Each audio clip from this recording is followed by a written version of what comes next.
Olá, queridas irmãs, queridos irmãos. Começamos mais um programa O Espírito da Letra, analisando a obra de André Luiz.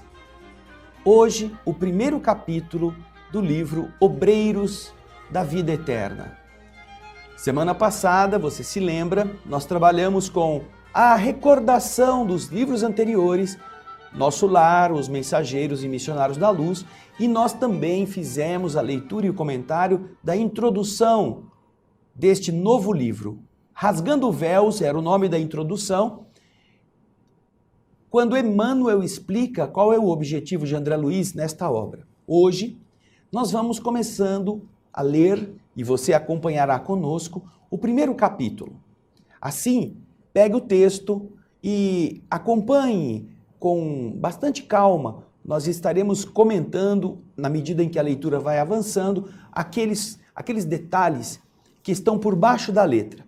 Vamos então ao capítulo 1, cujo título é Convite ao Bem. Antes de iniciar os trabalhos da nossa expedição socorrista, o assistente Jerônimo conduziu-nos ao Templo da Paz, na zona consagrada ao serviço de auxílio. Vocês se recordam que no Nosso Lar havia diversos ministérios. Um deles era o Ministério do Auxílio. Eles estão nesta área, na zona do auxílio, neste lugar em que eles começam a trabalhar com os espíritos que chegam da terra. E ali eles foram ao Templo da Paz, onde o instrutor Jerônimo levou-os para eles começarem essa jornada que ele vai relatar para nós. Jerônimo estava explicando que ali, naquele templo, haveria um instrutor que comentaria as necessidades de cooperação junto às entidades infelizes, que estavam localizadas nos círculos mais baixos da vida espiritual, que estão ao redor da crosta da terra. A maravilhosa noite derramava inspirações divinas. Ao longe, André Luiz relata que havia constelações faiscantes, semelhantes a pérolas caprichosamente dispostas numa colcha de veludo, imensamente azul. A paisagem lunar oferecia detalhes encantadores. Isto porque, obviamente, André Luiz está contando que da região de Nosso Lar que eles se encontravam, dava para olhar e ver a lua, as estrelas. Eles estavam em uma região ao redor da crosta da terra, onde fica a cidade Nosso Lar. E ele continua descrevendo como ele estava vendo aquilo que a paisagem lunar permitia. Picos e crateras pareciam à nossa vista, embora apesar da distância, um deslumbramento de filigrana preciosa. Fulgurava o Cruzeiro do Sul, aquela constelação que simboliza o Brasil, ou que o Brasil tem como símbolo, né? Ele brilhava como este símbolo sublime, desenhado ao fundo azul escuro do firmamento. As estrelas Canopus, Sírius, Antares brilhavam infinitamente, figurando-se-nos como balizas radiosas e significativas do céu. A Via Láctea, dando-nos a impressão de um prodigioso ninho de mundos, parecia um dilúvio de moedas resplandecentes a se derramarem de uma cornucópia gigantesca. Cornucópia, vejam só, cornucópia. Sabe o que é cornucópia? Existe na tradição mitológica um vaso em forma de chifre. Você já deve ter visto. Ele está sempre recheado de frutas, de moedas, de ouro. É uma referência simbólica à riqueza. Esta cornucópia é a que ele se refere aqui nesse texto. Então, havia como se fosse uma grande cornucópia, este vaso que na mitologia se conhece como doador de riquezas, era a Via Láctea, como se uma grande cornucópia convidava-nos a meditar nos segredos excelsos da natureza divina. E as suaves brisas noturnas, que ele chama aqui de virações, beijando-nos a mente em êxtase, passavam apressadas, sussurrando-nos grandiosos pensamentos, antes de se dirigirem às esferas distantes.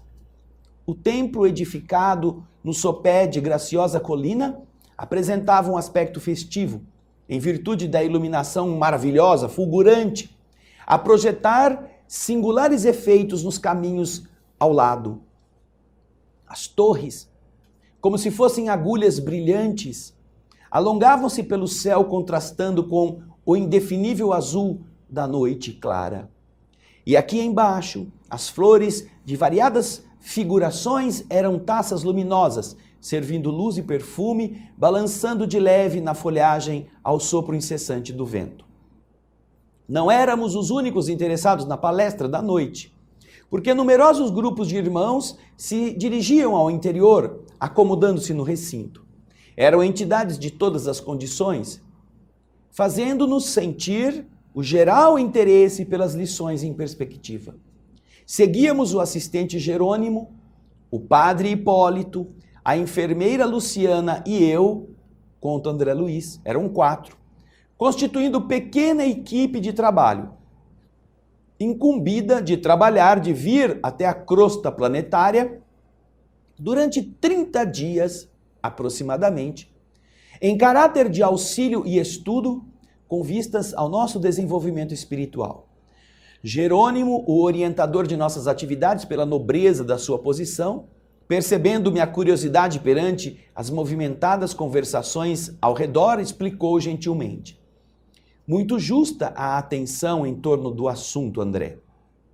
Admito que a quase totalidade dos interessados e estudiosos que afluem a esta casa integram comissões e agrupamentos de socorro nas regiões menos evoluídas. E demorando o olhar nas fileiras de jovens e velhos que buscavam o interior, acrescentou: a palavra do instrutor Albano Metelo merece consideração excepcional da noite. Trata-se de um campeão das tarefas de auxílio a ignorantes e sofredores dos círculos imediatos à crosta terrestre. Somos aqui diversos grupos de aprendizes e a experiência dele nos proporcionará infinito bem. Breves minutos decorreram e penetramos por nossa vez o recinto radioso. No ar, vagavam suaves melodias, precedendo a palavra orientadora. Flores perfumosas, ornamentando o ambiente, davam esse clima de bálsamo à nave, aquele ambiente amplo. Alguns instantes agradabilíssimos de espera e o emissário apareceu na tribuna simplesmente, sem muitos atavios. Aquela tribuna não havia nada assim de exuberância, mas estava a tribuna muito iluminada. Era um ancião de porte respeitável, cujos cabelos lhe teciam uma coroa de neve luminosa. De seus olhos calmos, esplendidamente lúcidos, irradiavam-se forças simpáticas que de imediato nos dominaram os corações. Depois de estender sobre nós a mão amiga num gesto de quem abençoa, ouviu-se o coro do templo entoando o hino Glória aos servos fiéis. Vocês poderão ler o hino com vocês aí mesmo nos livros, vocês verão a beleza deste cantar. Tendo ali no ambiente sido entoado, o instrutor ouviu em silêncio, de olhos molhados, deixando transparecer íntimo júbilo, íntima alegria, enquanto a maioria da assembleia disfarçava discretamente as lágrimas que os acentos harmoniosos do cântico nos arrancavam do coração. Em se perdendo no espaço as últimas notas da melodia sublime, Metelo, sem qualquer luxo de gesticulação, saudou-nos com expressiva simplicidade, desejando-nos a paz do Senhor, e disse: não mereço, amigos, esta homenagem de carinho desta noite. Não tenho servido fielmente aquele que nos ama desde o princípio, e por isso este hino me confunde. Mero soldado nas lutas evangélicas, trabalho ainda no campo da própria redenção. Fez ligeira pausa fraternal e continuou: mas a minha personalidade não interessa. Venho vos falar de nossos trabalhos singelos, nas regiões espirituais ligadas à crosta da terra. Ó, meus irmãos, é necessário apelar para as nossas energias mais ocultas, mais profundas. As zonas purgatoriais multiplicam-se assustadoramente em derredor dos homens encarnados. A distância dos teatros de angústia Nós que estamos aqui vinculados às realizações edificantes da nossa colônia espiritual, preservando valiosas reservas da vida infinita para essa mesma humanidade que se debate no sofrimento e nas trevas, nós nem sempre formulamos uma ideia exata da ignorância e da dor que atormentam a mente humana, referentemente aos problemas da morte. A felicidade faz que aqui nasçam as fontes inesgotáveis da esperança. Aqueles que se preparam diante dos voos maiores da eternidade trazem os olhos voltados para a esfera superior, na contemplação do amanhã ilimitado. E aqueles que se esforçam por merecer a bênção da reencarnação na crosta terrena, colocam seus pensamentos nas aspirações mais fortes, nesse soberano propósito de redenção, organizando-se perante o futuro, ousados nas solicitações de trabalho e arrojados do bom ânimo. Todos os pormenores da vida nesta cidade falam alto de nossos objetivos de equilíbrio e elevação. Porém, não longe de nós, começam a brilhar os raios da alvorada radiante dos mundos melhores, convidando-nos à visão beatífica do universo e à gloriosa união com o Criador. Mas, e o orientador fez um gesto significativo, um intervalo, parecendo escutar vozes e chamamentos distantes. E os nossos irmãos que ainda ignoram a luz? Subiriam até Deus num círculo fechado? Nós mesmos? Como trabalhar o isolamento egoístico e partir a caminho do Pai amoroso e leal que acende o sol para os santos, os criminosos, os justos e os injustos? Essa é a pergunta que Metelo deixa no ar. Como a gente pode subir? Como a gente pode mudar para melhor sem levar alguém conosco? Já começamos a ver a preocupação dos bons espíritos. Estão ali para falar sobre o futuro, não só como quem quer subir sozinho para os patamares da evolução, mas como quem quer ver os que ainda não subiram, os que não saíram do lodo. E é isso que ele vai continuar a explicar no próximo bloco. Eu espero você daqui a pouquinho para continuarmos o capítulo 1 do livro Obreiros da Vida Eterna. Até já.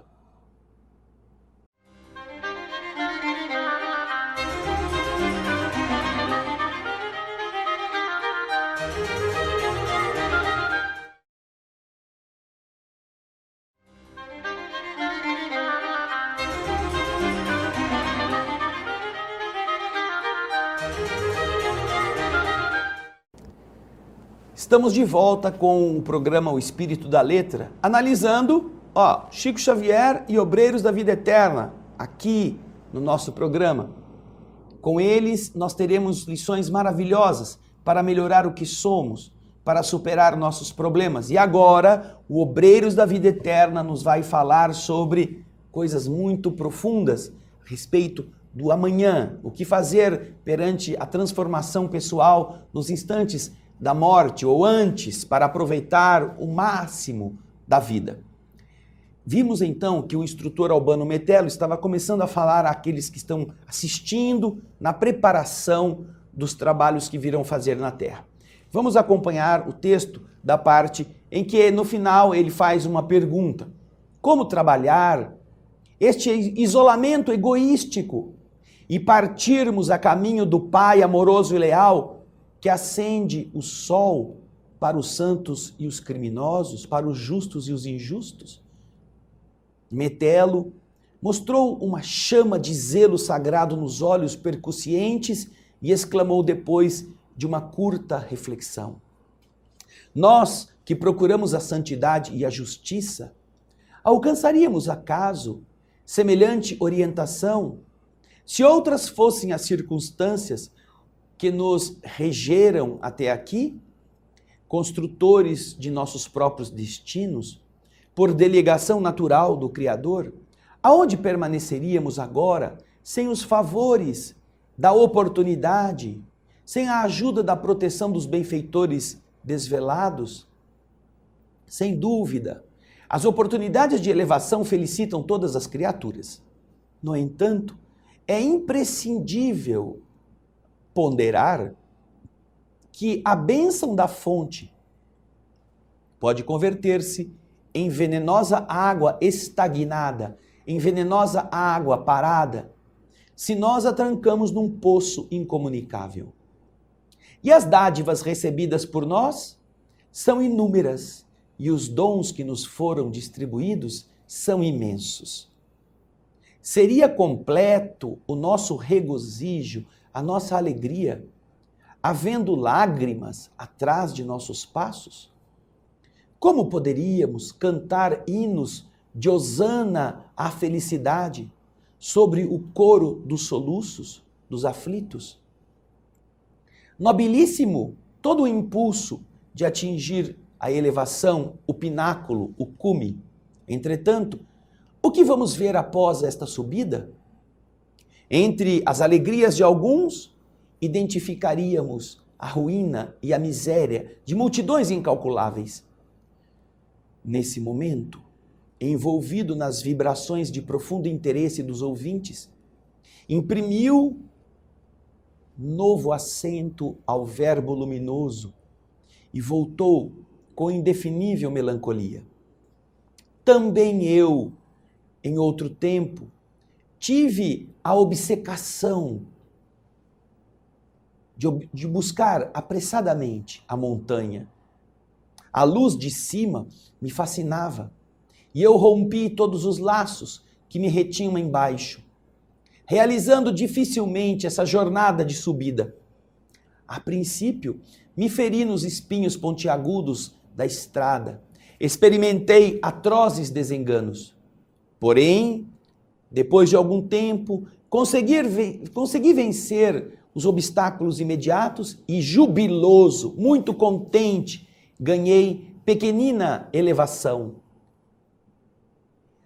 Ao me voltar, todavia, a visão terrífica do vale onde eu estava, onde eu havia estado, me espantou. O sofrimento e a ignorância dominavam em plena treva. Desencarnados e encarnados lutavam uns contra os outros, em combates gigantescos, disputando as gratificações dos sentidos animalizados, disputando as emoções, os gozos, aquelas coisas negativas. O ódio criava moléstias repugnantes. O egoísmo abafava impulsos nobres. A vaidade trabalhava, criava, gerava horrenda cegueira. Cheguei a me sentir feliz diante da posição que me distanciava de tamanhas angústias. Ai, graças a Deus! Ai, que bom que eu saí daquele buraco, daquele antro, onde só existe fera. Ai, eu não vi a hora de deixar aquela confusão. Contudo, diz Metelo, quando mais me vangloriava dentro de mim mesmo, envolvido, embalado na expectativa de atravessar ainda mais altos cumes, eis que certa noite notei lá de cima que o vale estava represado de uma luz fulgurante. E eu pensei, que sol misericordioso está visitando o antro sombrio da dor? Ao mesmo tempo, observei que, atraídos por aquela luz intensa, seres angélicos desciam rápidos, de radioso pináculo, correndo àquelas zonas mais baixas, obedecendo ao poder de atração daquela claridade bendita. Que havia acontecido? Ousadamente eu perguntei, interrompendo a descida de um destes áulicos celestes, que olhou para mim e me respondeu: o Senhor Jesus visita hoje os que caíram nas trevas do mundo, libertando consciências escravizadas. Nem mais uma palavra. O mensageiro do plano divino não podia me dar mais tempo. Tinha que descer rápido para colaborar com o mestre do amor, diminuindo os desastres das quedas morais, amenizando padecimentos, cuidando de feridas, secando lágrimas, atenuando o mal e, sobretudo, abrindo horizontes novos à ciência e à religião, de modo a desfazer aquela noite interminável da ignorância. novamente sozinho, na peregrinação para o alto, reconsiderei aquela atitude que me havia feito impaciente. Subir, subir, subir. Em verdade, para onde marchava meu espírito? Despreocupado da imensa família humana, junto da qual eu havia conquistado as mais ricas aquisições para a vida imortal? Por que ter nojo diante do vale, se o próprio Jesus, que para mim era o centro das aspirações, ele próprio trabalhava solícito para que a luz de cima penetrasse as entranhas da terra?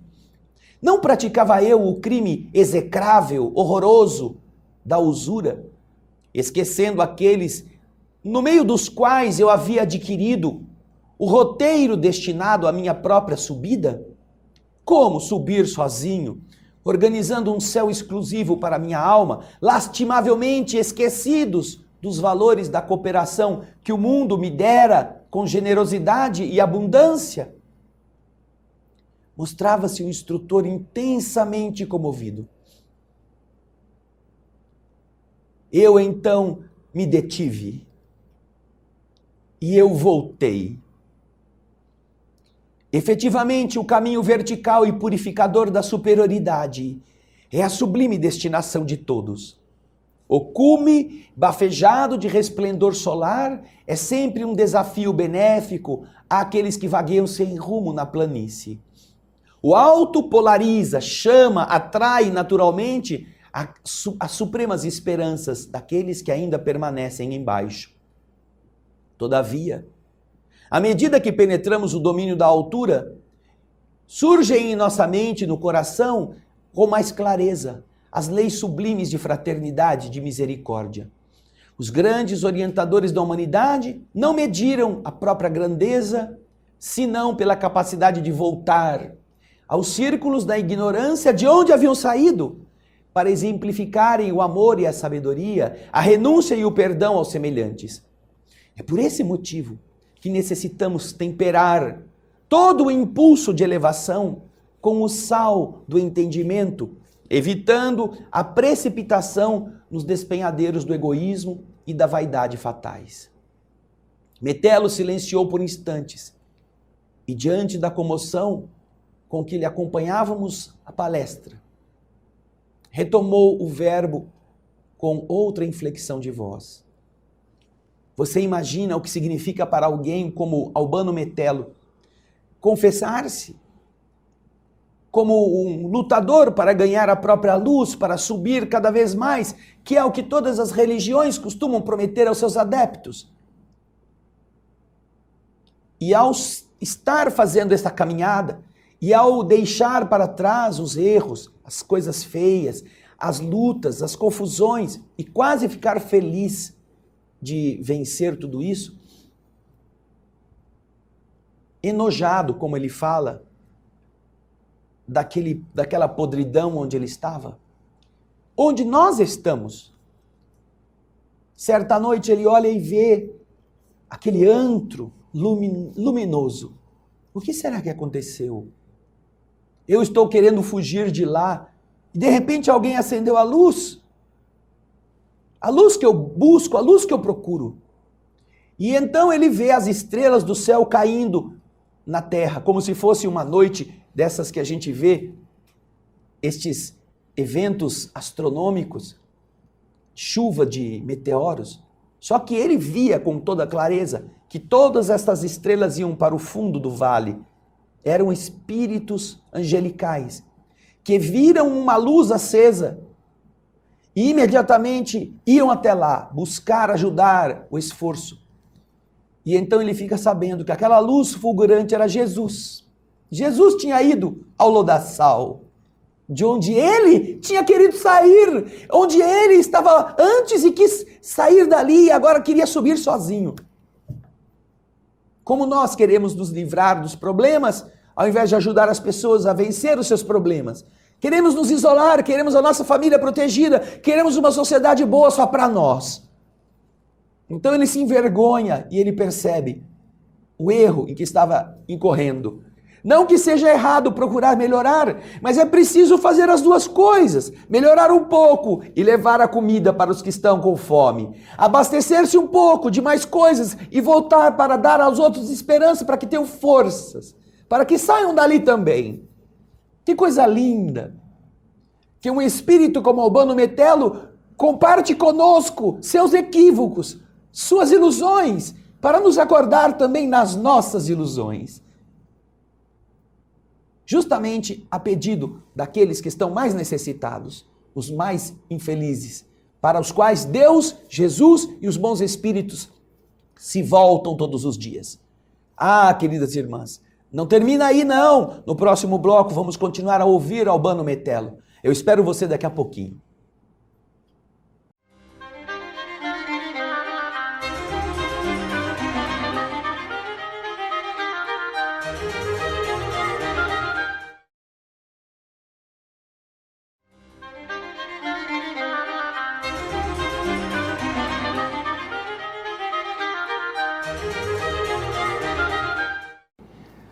Olá, queridas irmãs, queridos irmãos, estamos de volta com o estudo do capítulo 1 do livro Obreiros da Vida Eterna, de André Luiz, através do médium Chico Xavier. Estamos acompanhando a exortação que o instrutor Albano Metelo está fazendo a todos os que estão ali no Templo de Paz, ouvindo-lhe a palavra, voltada para estimular os ouvintes ao trabalho de resgate, de auxílio aos ignorantes, que estão habitando as regiões umbralinas ao redor da crosta. Vamos agora continuar a ouvir o que o Albano Metelo está falando. Acompanhe o texto. Outrora, quando nos envolvíamos ainda nos fluidos da carne terrestre, quando estávamos encarnados, supunhamos com desacerto que a vaidade e o egoísmo só os dois poderiam vitimar os homens encarnados. A teologia, não obstante o ministério respeitável ao qual ela está ligada, nos enclausurava a mente em fantasiosas concepções do reino da verdade. Esperávamos um paraíso fácil de ser conquistado pela deficiência humana e temíamos um inferno difícil de nos regenerar. Nossas ideias alusivas à morte prendiam-nos a essas ridículas limitações. Hoje, porém, sabemos que depois do túmulo há simplesmente a continuação da vida. Céu e inferno residem dentro de nós mesmos. A virtude e o defeito, a manifestação sublime e o impulso animal, o equilíbrio e a desarmonia, o esforço de elevação e a probabilidade da queda persistem aqui, após a passagem do sepulcro, forçando-nos a serenidade e a prudência. Não nos encontramos senão em outro campo de matéria variada, em outros domínios vibratórios do próprio planeta, em cuja crosta tivemos experiências quase inumeráveis. Como não equilibrar, portanto, o coração no exercício efetivo da solidariedade? Precisamos equilibrá-lo. Logicamente, nós não estamos aqui exortando ninguém a novos mergulhos no lodo antigo. Não desejamos que os companheiros previdentes voltem à posição de filhos pródigos, distanciados voluntariamente do Eterno Pai. Nem pretendemos interromper a marcha trabalhosa dos servidores de boa vontade que desejam caminhar na direção da elevação da vida. Nós estamos aqui apelando tão só no sentido de cooperarmos nos trabalhos de socorro às esferas escuras. Sois livres e dispondes de tempo no desempenho dos deveres nobilitantes a que fostes chamados em nossa colônia espiritual. Nada mais razoável que o proveito da oportunidade no planejamento da subida. Entretanto, na qualidade de velho cooperador das tarefas do auxílio, ousamos rogar vosso interesse generalizado por aqueles que caminham perdidos no vale da sombra e da morte. aguardando a esmola possível do vosso tempo, em favor dos nossos semelhantes, agora defrontados por situações menos felizes, não em virtude da vontade de Deus, mas em razão da imprevidência deles mesmos. Mas qual de nós não foi invigilante algum dia? Pergunta Metelo. Fez uma pausa mais longa e continuou. De nossos amigos encarnados, não podemos esperar, por enquanto, ajuda maior e mais eficiente nesse sentido. Eles estão presos nas grades dos sentidos físicos. Progridem lentamente na aprendizagem das leis que regem a matéria e a energia. Quando são convidados a visitar nossos círculos de edificação fora do corpo físico, durante a noite pelo sono, voltam ao corpo assombrados pelas visões rápidas que lhes foi possível arquivar.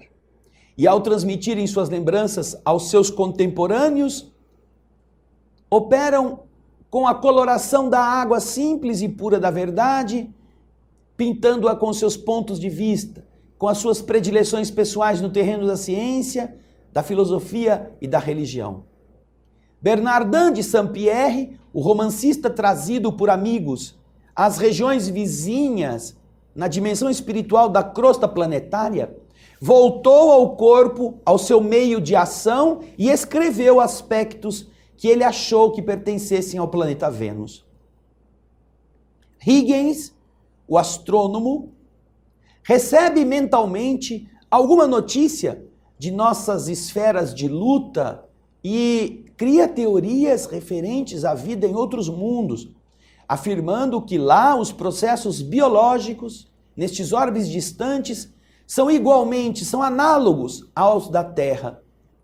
Teresa d'Ávila, a religiosa santificada, transporta-se à paisagem de nosso plano, onde se lamentam almas sofredoras, e retorna ao corpo carnal, descrevendo o inferno para os seus ouvintes e leitores. Swedenborg, o grande médium, percorre alguns trechos de nossas zonas de ação e pinta os hábitos das habitações astrais, como melhor lhe parece, imprimindo à narração os fortes característicos das suas próprias concepções individuais.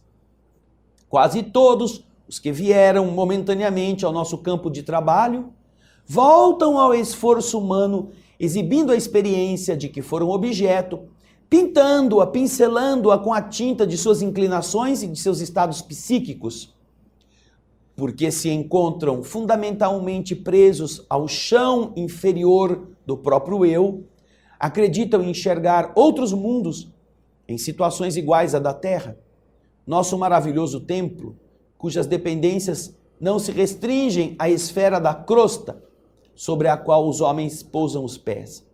A Terra é também nossa grande mãe, cujos braços acolhedores se estendem pelo espaço além, ofertando-nos outros campos de aprimoramento e redenção. Modificando a inflexão de voz, prosseguiu dizendo: as criaturas, porém, atravessam breve período de existência no mundo carnal. Vivem pouco tempo. A maioria demora-se nas estações expiatórias do resgate difícil e confunde-se nas vibrações perturbadoras do sofrimento e do medo. Fazem da morte uma deusa sinistra. Apresentam o fenômeno natural da renovação com as mais negras cores. Agarradas às sensações do dia que passa, ignoram como ampliar a esperança e transformam a separação provisória numa terrível noite de amarguroso adeus.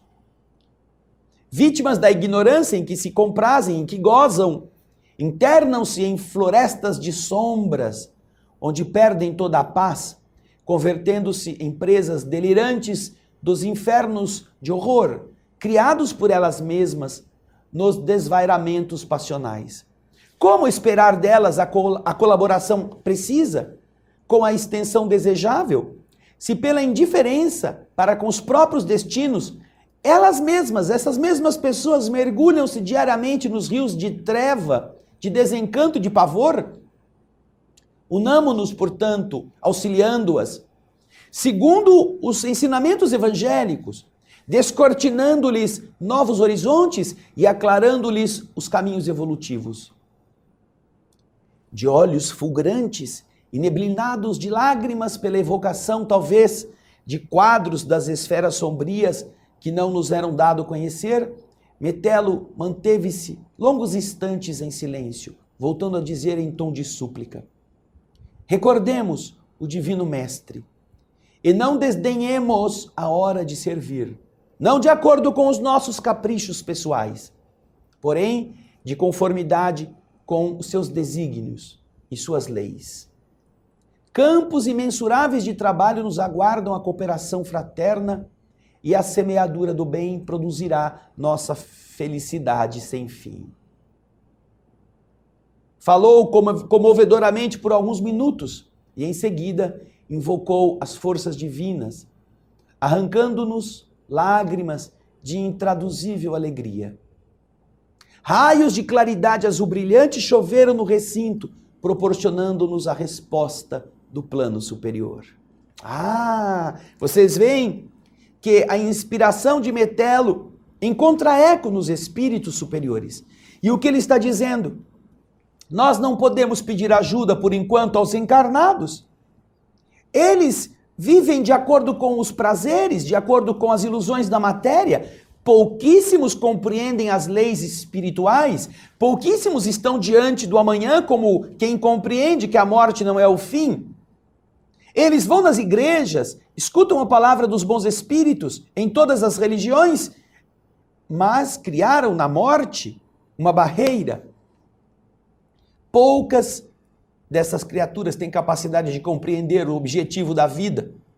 E eles temem a separação definitiva, a perda dos afetos, a frustração de verem todas as suas conquistas jogadas fora. Se apegam pelo egoísmo às coisas do mundo e temem ter que ir embora. Como nós podemos esperar a ajuda deles? Pouquíssimos são os que têm uma noção clara.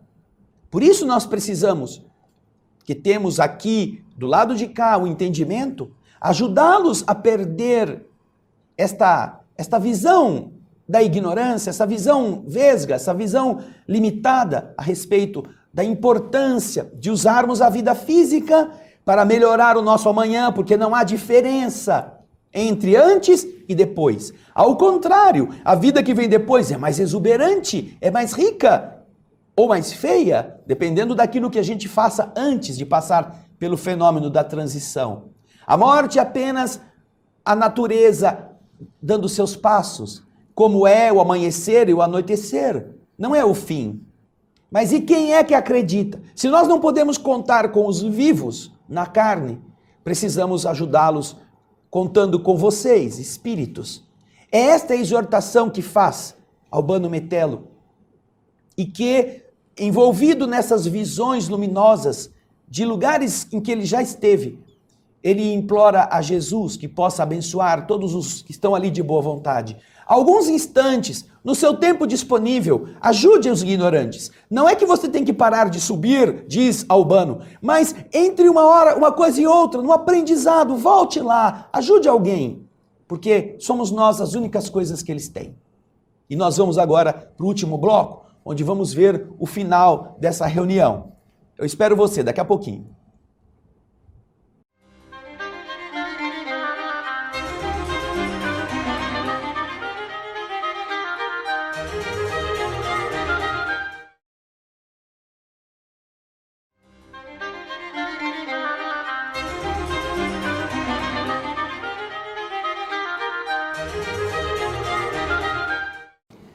Olá, queridas irmãs, queridos irmãos. Começamos o último bloco do programa de hoje, O Espírito da Letra. Analisando a obra de André Luiz, começamos o livro Obreiros da Vida Eterna. Hoje o capítulo 1 está terminando.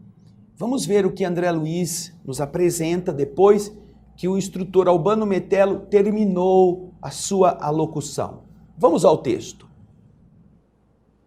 Transcorridos alguns momentos de meditação, Metelo fez exibir num grande globo de substância leitosa, situado na parte central do templo, vários quadros vivos do seu campo de ação nas zonas inferiores, onde ele já tinha trabalhado. Tratava-se da fotografia animada, com a apresentação de todos os sons e minúcias anatômicas referentes às cenas observadas por ele em seu ministério de bondade cristã. Infelizes desencarnados em despenhadeiros de dor imploravam piedade. Monstros de variadas espécies, desafiando as antigas descrições mitológicas, compareciam horripilantes ao pé de vítimas desventuradas. As paisagens analisadas de tão perto, através do avançado processo de fixação das imagens, não somente emocionavam, infundiam terror. Na intimidade daquela massa leitosa em que eram lançadas, adquiriam expressões de vivacidade indescritíveis. Apareciam soturnas procissões de seres humanos despojados do corpo físico, sob céus nevoentos e ameaçadores, cortados de cataclismos de natureza magnética. Pela primeira vez, eu contemplava semelhante demonstração sem disfarçar a emoção. Para onde se dirigiam aquelas fileiras imensas de espíritos sofredores? Como se sustentariam os ajuntamentos de almas desalentadas e semi-inconscientes que ali me era dado ver ante os meus olhos tomados de assombro, atoladas em poços escuros de lama e padecimento? Em dado instante, a voz do instrutor quebrou o silêncio. Diante de um quadro extremamente doloroso, exclamou com voz firme: muitos de vocês sabem que eu tenho nesses centros expiatórios, nesses ambientes horríveis, aqueles que foram meus pais bem-amados na última experiência vivida na carne, ainda prisioneiros de torturantes recordações. No entanto, acreditem, não nos move qualquer propósito egoístico nas tarefas de auxílio, porque aprendemos com Jesus que a nossa família se encontra em toda parte. Observei que ninguém ousou voltar-se para metê-lo em seu testemunho de humildade. Comovidíssimo, por minha vez, ante a demonstração de entendimento evangélico a que assistia, notei o expressivo olhar que o assistente Jerônimo me endereçou ao término do noticiário animado e sonoro, e então procurei pôr para fora de mim, bem longe, a preocupação de algo perguntar acerca do drama particular do orientador, anulando meus inferiores impulsos de mera curiosidade. Terminados os trabalhos, que ocuparam um pouco mais de 2 horas, inclusive a palestra instrutiva, vários grupos eram apresentados ao instrutor por um dos dirigentes do templo. Tive a impressão de que a assembleia, em sua feição quase integral, era constituída de legítimos interessados nos trabalhos espontâneos de ajuda ao próximo. Pelas saudações e pelas frases de que se faziam acompanhar, percebi que se aglomeravam no recinto grandes e pequenos conjuntos de servidores, em diversas missões, com objetivos múltiplos. Consagravam-se alguns ao amparo de criminosos desencarnados. Outros iriam vir ao socorro de mães aflitas, que foram inesperadamente colhidas pela morte. Outros ainda se interessavam pelos ateus, pelas consciências presas no remorso, pelos enfermos da carne, pelos agonizantes na crosta, pelos dementes sem corpo físico, pelas crianças em dificuldade no plano invisível aos homens, pelas almas desanimadas e tristes. Outros pelos desequilibrados de todos os matizes, pelos missionários perdidos ou desviados, pelas entidades presas às suas vísceras cadavéricas. Outros pelos trabalhadores da natureza, pelos necessitados de inspiração e carinho.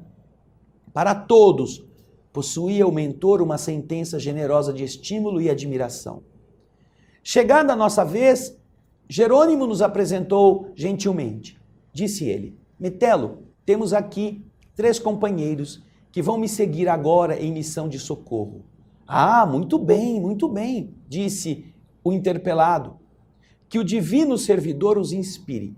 Abraçou-nos com simplicidade e perguntou: partem vocês com alguma obrigação especializada? E Jerônimo respondeu: sim, deveremos atender nos próximos 30 dias a 5 dedicados colaboradores nossos, prestes a desencarnarem na crosta. Trabalharam fiéis à causa do bem, e as nossas autoridades nos encarregaram de atender-lhes os casos pessoais. Ah, prevejo muito êxito, comentou Albano Metelo, olhando em nós o seu olhar sereno. Revelando espontânea alegria pelas palavras ouvidas, Jerônimo acrescentou delicado: eu confio na dedicação dos meus companheiros.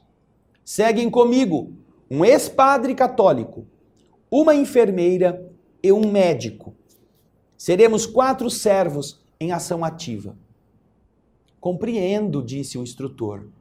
Vamos com autorização para efetuar experiências, estudos e auxílios eventuais de conformidade com as circunstâncias, em vista do caráter de nosso trabalho, que nos permitirá oportunidade a diferentes observações. Metelo nos enviou reconfortante sorriso de otimismo e confiança, cumprimentou-nos individualmente e, depois de abraçar o nosso diretor com intimidade, disse: que o mestre os ilumine e conduza. Eram as palavras de despedida.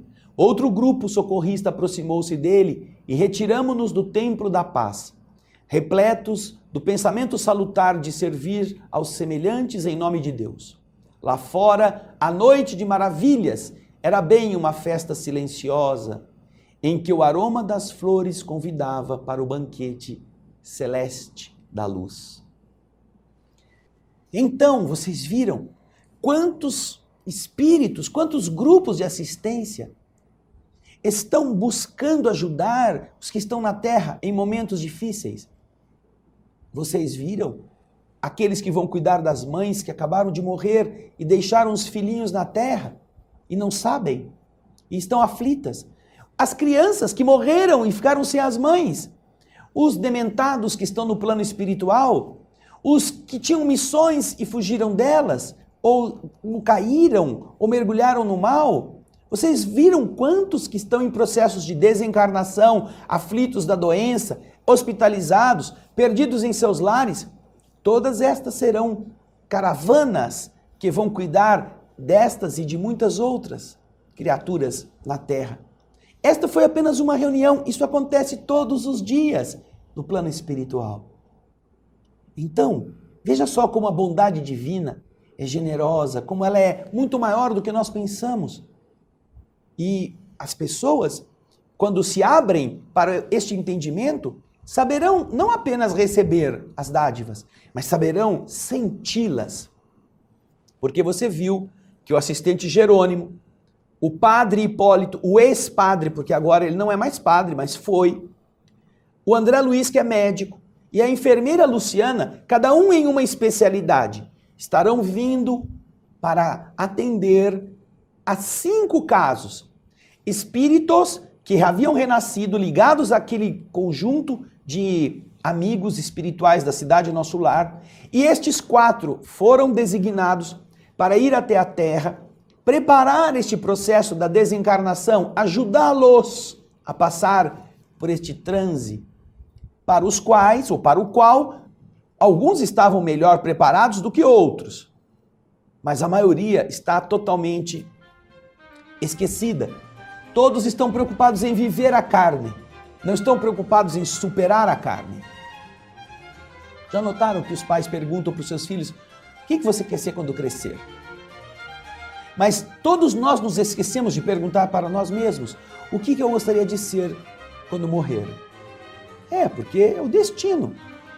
O corpo vai crescer naturalmente. Em 10, 15, 20 anos, ele já terminou o processo de crescimento. Vai viver mais 60 anos crescido. E aí? Não seria adequado que nós perguntássemos o que nós vamos ser depois que o corpo morrer? Mas essa pergunta ninguém faz. Essa pergunta as pessoas não querem fazer, porque isso exigiria uma modificação de roteiro, uma modificação de conduta agora, na Terra. Nós acabamos vivendo por causa do corpo. Na maior parte das religiões não há outro enfoque. Na doutrina espírita, entretanto, isso é muito diferente. Porque quando você está convicto de que o corpo é apenas uma roupa que vai desfazer-se, que você vai continuar a existir, você tem que pensar na roupa que vai produzir quando esta pifar. Quando a roupa que você tem rasgar-se definitivamente, você vai estar despido? Ou você terá produzido uma roupa melhor? Ou você estará pronto, esperando agora, chegou a hora de vestir a outra roupa? Isso a gente constrói agora. Então, este primeiro capítulo é uma exortação à nossa cooperação. Nós que estamos encarnados, se compreendemos a lei espiritual, se compreendemos esta riqueza, temos um dever de ajudar Albano Metelo, de ajudar Jerônimo, André Luiz, o Padre Hipólito, Luciana. Temos um dever de ajudar Jesus a esclarecer as pessoas, dando-lhes uma noção diferente do que seja viver no mundo. E, sobretudo, uma noção que acalma e que prepara, tanto quanto o indivíduo vai passar pela situação da morte, quanto quando ele tem que ver alguém que ele ama passar por isso. Que consolação pode existir maior que essa, não é? Obrigado pela sua audiência. Na próxima semana vamos para o capítulo 2. Vai lendo, não fica esperando que eu leia não. Vai aproveitando, porque a gente nunca sabe quando vai ser a nossa hora, não é mesmo? Então, antecipe-se a isto. Eu espero você no próximo Espírito da Letra. Muito obrigado e muita paz.